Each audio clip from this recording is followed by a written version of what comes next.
অষ্টম শ্রেণীর সুপ্রিয় শিক্ষার্থী, আসসালামু আলাইকুম ওয়া রাহমাতুল্লাহ। তোমাদের নতুন গণিত বইয়ের অধ্যায় ১ প্যাটার্ন এর অনুশীলনী ১ এর ১৩ নম্বর প্রশ্নের আলোচনায় সাদর আমন্ত্রণ। আসো আমরা ১৩ নম্বর প্রশ্নে কি রয়েছে তার সমাধান করি।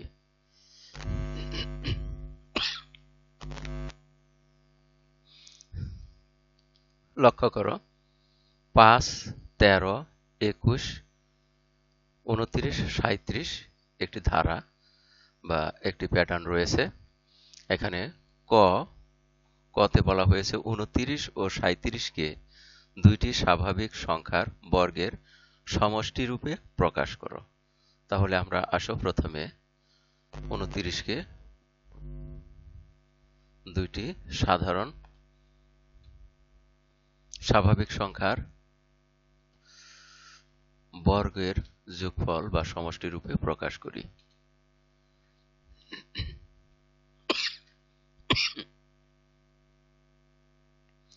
প্রথমে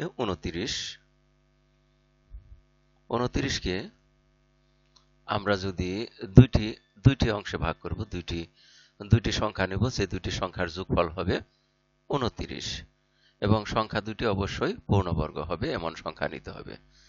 তাহলে আমরা যদি ২৯কে ১ এবং ২৮ ধরি, দেখা যায় ১ একটি পূর্ণবর্গ সংখ্যা, তবে ২৮ পূর্ণবর্গ সংখ্যা নয়, তাহলে এটা নেওয়া যাচ্ছে না।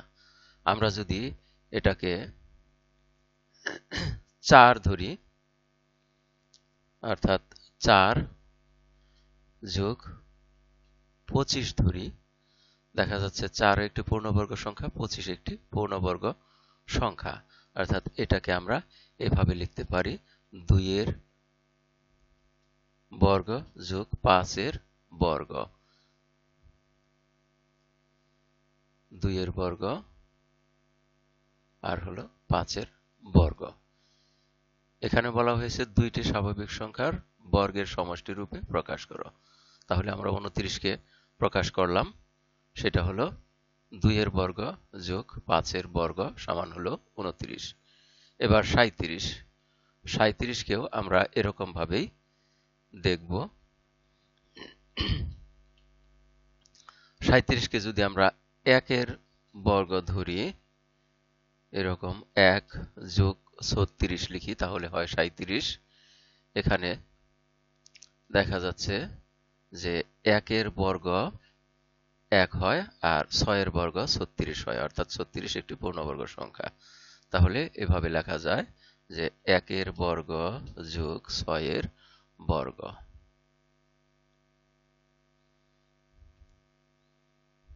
১ এর বর্গ করলে ১ই হয়, আর ৬ এর বর্গ করলে হয় ৩৬। তাহলে হলো ৩৬ একে ৩৭। তাহলে ক নম্বর প্রশ্ন সমাধান হয়ে গেল। এবার খ, তালিকার পরবর্তী ৪টি সংখ্যা নির্ণয় করো। আমরা এখানে দেখতে পাচ্ছি যে ৫ এবং ১৩, আমরা এভাবে এটা অঙ্কের মাধ্যমে করে দেখি।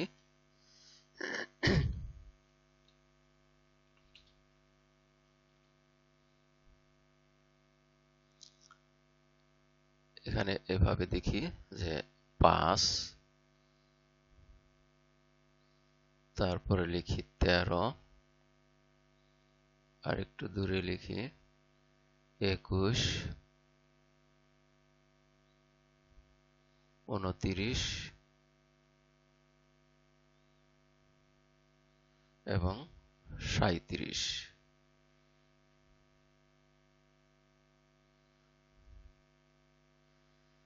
এখানে লক্ষ্য করো,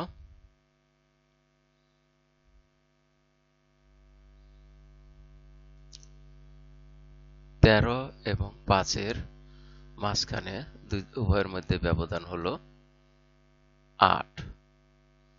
আমরা যদি তারপরে দেখি যে ১৩ এবং ২১ এর মধ্যে ব্যবধান, তাহলেও তা পাওয়া যাবে ৮, আর ২১ থেকে ২৯ এর মধ্যে ব্যবধান ৮ই পাওয়া যাবে, এবং ৩৭ থেকে ২৯ থেকে ৩৭ এর মধ্যেও ব্যবধান পাওয়া যায় ৮।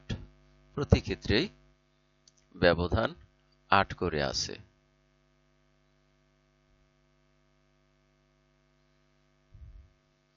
আর তা যদি থাকে, এখানে পদ আছে, মোট পদের সংখ্যা হলো 1 2 3 4 5, 5টি পদ দেওয়া আছে, তারপরে দেওয়া নেই, এবং প্রতি পদের 2টি পদের মধ্যে ব্যবধান হলো 8। তাহলে এটাকে একটা সূত্রে, আমরা বীজগণিতীয় সূত্রে ফেলতে পারি। তা হলো প্রথম পদ হবে 8 গুণ 1 বিয়োগ 3, এভাবে লেখা যায়।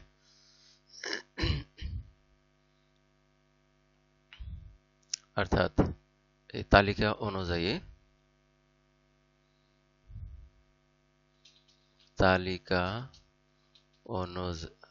অনুসারে প্রথম পদ সমান হলো 5। আমরা 5 কে ঠিক এভাবে লিখতে পারি যে 8 বিয়োগ 3 সমান, এখানে 8 গুণ 1 বিয়োগ হলো 3, আমরা মাঝখানে গুণ চিহ্ন ব্যবহার করব।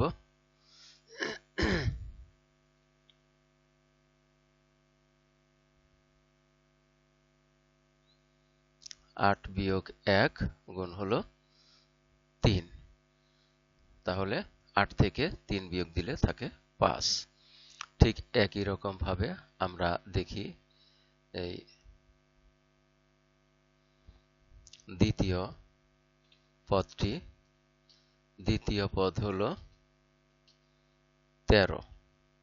13 কেও আমরা এভাবে লিখতে পারি যে 8 দুগুণে 16 বিয়োগ 3, তাহলে থাকে 13। 16 কে এভাবে লিখব 8 গুণ 2 বিয়োগ 3।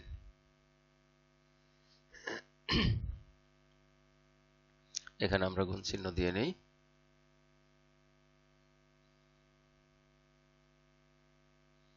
তাহলে 8 দুগুণে 16 গুণ 3,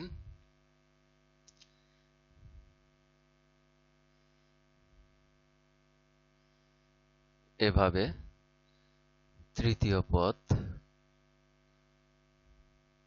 আমরা বের করতে পারি। তৃতীয় পদ হলো, এখানে দেওয়া আছে তৃতীয় পদ 21। তাহলে 21 সমান একই রকম ভাবে 3 8 24 বিয়োগ 3 সমান 8 গুণ 3 বিয়োগ 3।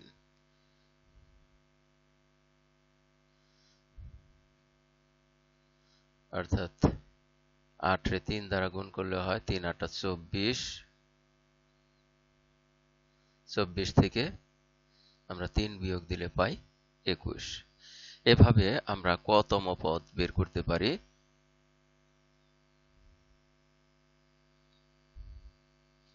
তাহলে কতম পদ সমান হয় 8 ক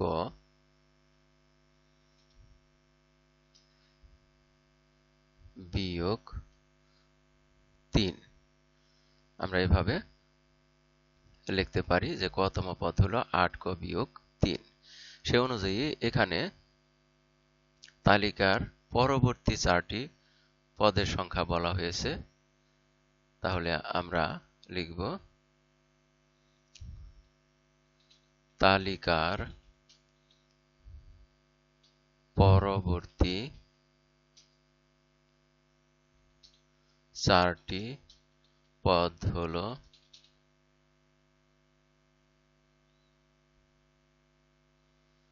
প্রথম, দ্বিতীয়, তৃতীয়, চতুর্থ, পঞ্চম। তাহলে হবে ষষ্ঠ,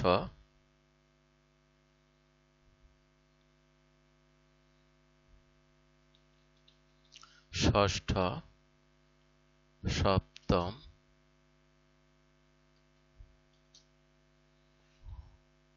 অষ্টম এবং নবম পদ। তাহলে আমরা বের করে ফেলি। অতএব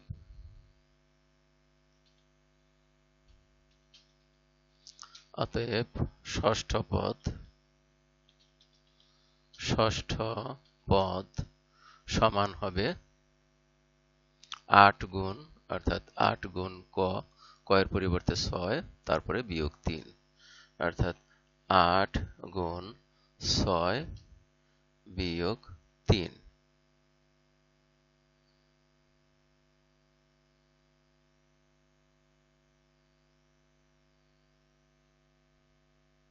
তাহলে যা হয় আমরা দেখি যে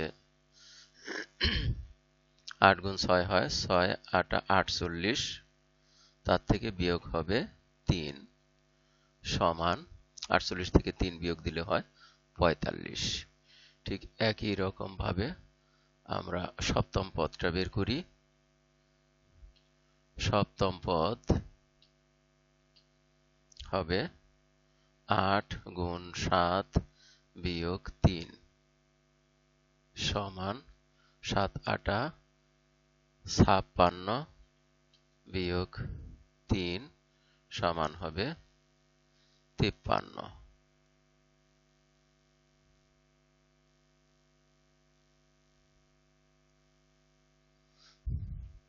তাহলে এখানে গুণ চিহ্ন দিয়ে নেই, সরি, এর সপ্তম পদ হয়ে গেল। এবারে আমরা দেখব তারপরে অষ্টম পদ।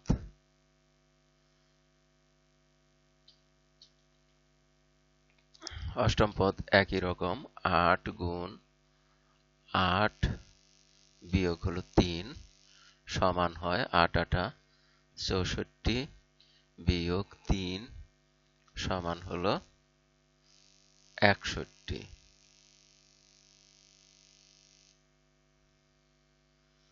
গুণ চিহ্ন দেই।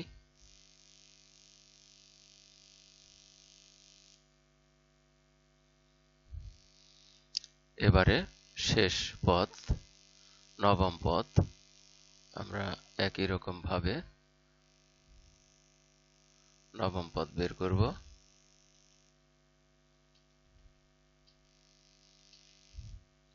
8 গুণ 9 বিয়োগ 3 সমান হয় 8 নং 72 বিয়োগ 3 সমান হয় 69।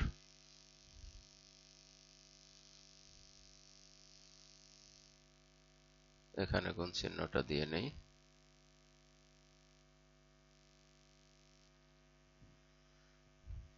তাহলে আমরা তালিকার পরবর্তী 4টি পদ বের করে ফেললাম, 45, 53, 61 এবং 69। আমরা তারপরের প্রশ্নটা দেখি। তালিকার প্রথম 50টি সংখ্যার সমষ্টি কত? তাহলে আমরা তালিকার 50টি সংখ্যার সমষ্টি বের করব, তার আগে 50তম পদ আমরা বের করে নিই।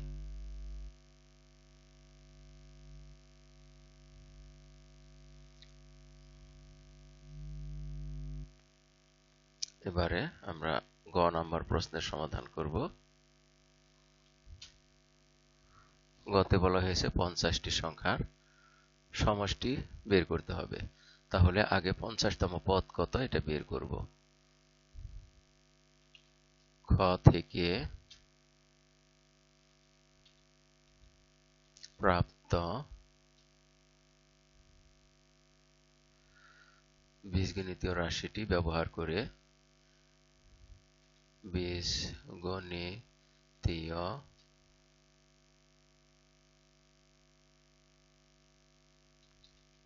রাশিটি ব্যবহার করে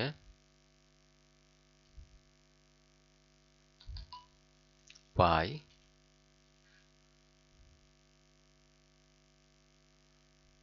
50তম পদ সমান 8 গুণ 50 বিয়োগ 3 সমান হলো 5 8 40। তাহলে 400 বিয়োগ 3 সমান হলো 397।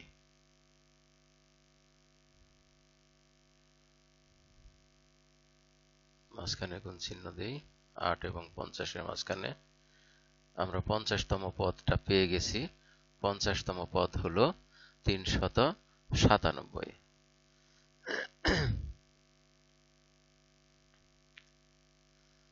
তাহলে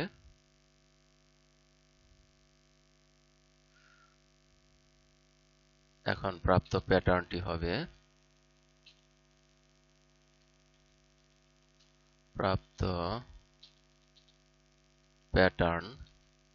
হলো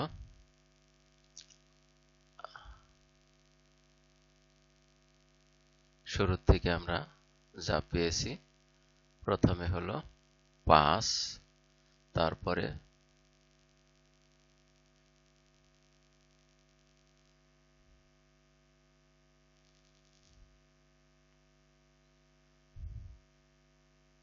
5-এর পরে আছে 13, 13-র পরে আছে 21,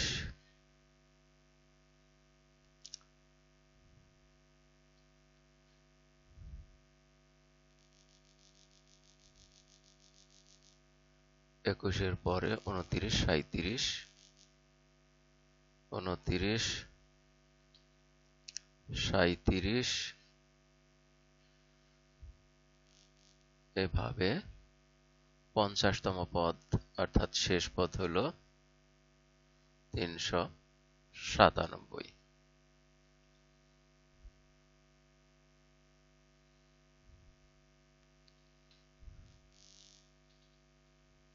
এখানে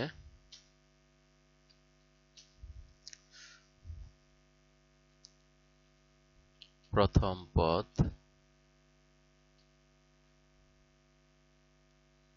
5,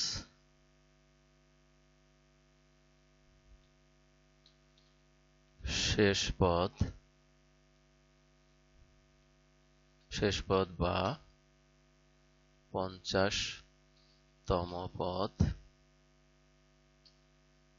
397।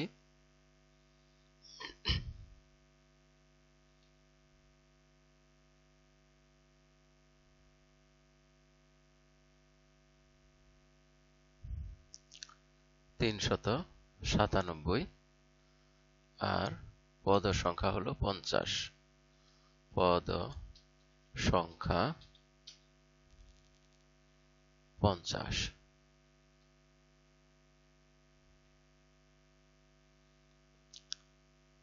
অতএব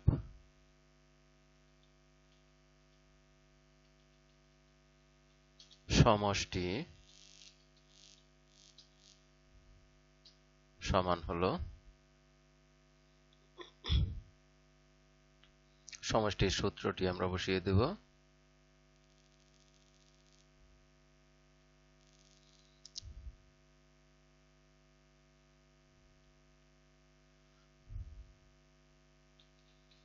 শেষ পদ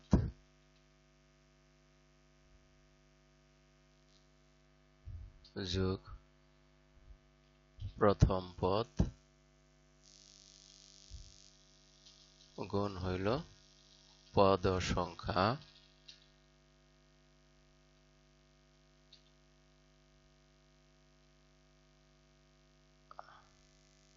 আর নিচে হলো ভাগ 2। আমরা সূত্র অনুযায়ী সূত্রটি লিখে নিলাম।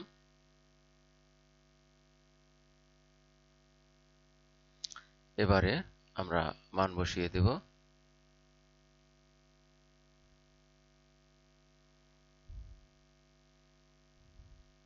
তাহলে সমষ্টি বের হবে। এখানে শেষ পদ হলো 397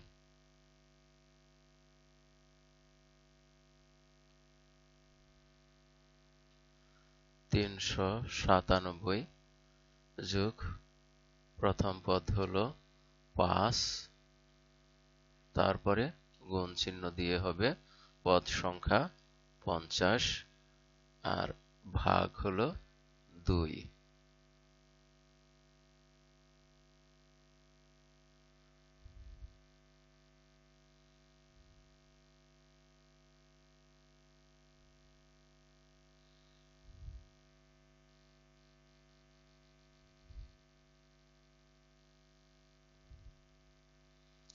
তাহলে এখানে দেখা যাচ্ছে যে আমরা 2 দিয়ে 50কে ভাগ করতে পারি, 50কে 2 ভাগ করলে হয় 25। তাহলে আমরা এখন লিখতে পারি 97 সাথে 5 যোগ করে তা হয় 97 আর 5 যোগ করলে হয় 402। 402 তার সাথে গুণ চিহ্ন দিয়ে আমরা লিখব। এখানে 50কে 2 দ্বারা ভাগ করলে হয় 25। তাহলে 402 আর গুণ হলো 25। আমরা পরের লাইনে পেলাম।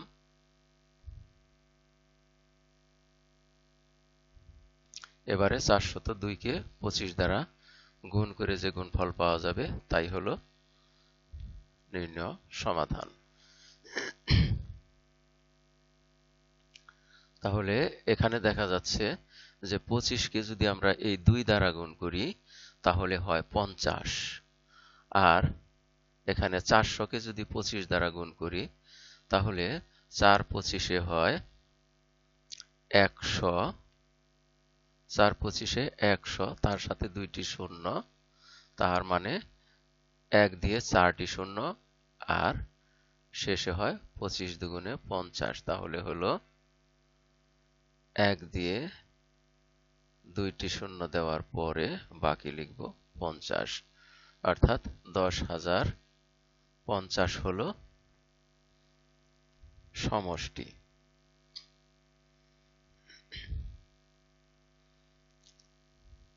অর্থাৎ 402কে যখন আমরা 25 দিয়ে গুণ করব গুণফল পাবো। আমরা আরেকটু ভালো করে দেখি, এখানে 2টি শূন্য আছে, তার সাথে 25-এ 25 গুণ করলে হবে 4টি শূন্য, অর্থাৎ 1 দিয়ে 4টি শূন্য। 4 25-এ 100, একের পরে 2টি শূন্য দিলে হয় 100, তার সাথে আরো 2 শূন্য, তাহলে 4 শূন্য, 1 2 3 4 শূন্য, সাথে 25 দুগুণে 50, 50 বসলো। তাহলে হলো 10,050। আমরা যোগফল পেয়ে গেছি, সমষ্টি পেয়ে গেছি। আর এর মধ্য দিয়ে আমরা এই পাঠের শেষ প্রান্তে এসে পড়েছি। এতক্ষণ ধৈর্য সহকারে সম্পূর্ণ ভিডিও দেখার জন্য তোমাদের সবাইকে জানাই অনেক অনেক ধন্যবাদ। সেই সাথে পরবর্তী ভিডিও দেখার আমন্ত্রণ রইল। Thank you very much for watching and keep watching for the next video. Assalamu alaikum wa rahmatullah.